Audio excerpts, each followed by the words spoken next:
think of when I say the word sex? You're likely thinking of penis in vagina intercourse, but I'm here to tell you that sex is an umbrella term that means a whole lot more than that. And I'm not just describing oral sex or manual sex, finger sex. I'm talking about all of the various experiences that we can have that bring pleasure and satisfaction, and yes, even orgasm to ourselves and our partners. So when was the last time that you had sex that didn't involve penetration, that didn't involve penis in vagina or anus or whatever intercourse? If you can't answer that question, it's time for you to start exploring and playing around with other ways of having sex. This is really good no matter if you're starting a relationship, you're single, or you're in a long-term relationship. We often think about how to spice things up, but actually taking things off of the table causes us to be more creative. You know, maybe when you were in high school or you were first hooking up or first being sexual, you had to get really creative about where and how you were having sex. Maybe you had conservative parents that wouldn't let you bring your boyfriend or your girlfriend up into your bedroom, and so you had to get creative about having sex in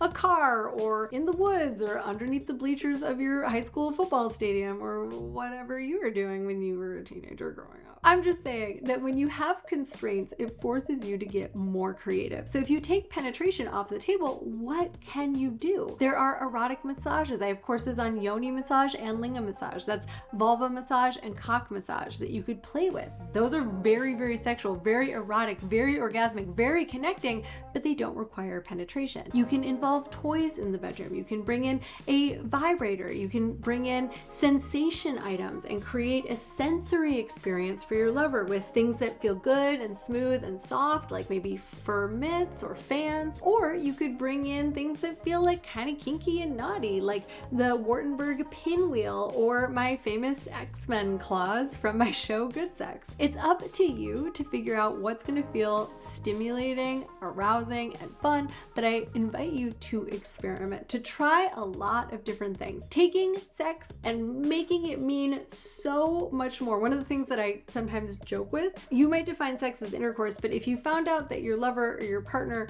was, finger banging their colleague at lunch, you'd probably describe that as sex, right? We'd say like, well, you were having sex with that person. So break up the routine, break up the idea that sex has to look like one particular thing or look one particular way. And I guarantee if you're looking to spice things up, get more creative, have a better sex life, this is a brilliant way of doing it. Depending on your partner, they're not always necessarily going to be available for PIV intercourse. Women's bodies go through changes. There's times where you just can't relax and get into the mood. There's times where he's not able to get hard or he ejaculated too soon, but sex can still happen after that. And if you want a whole bunch more ideas, make sure that you are subscribed to this channel. There are 400 plus videos here on how to have a great sex life. You definitely can have some amazing non-sex sex. I'm Caitlin B. Thank you so much for watching and subscribing. I'll see you here later.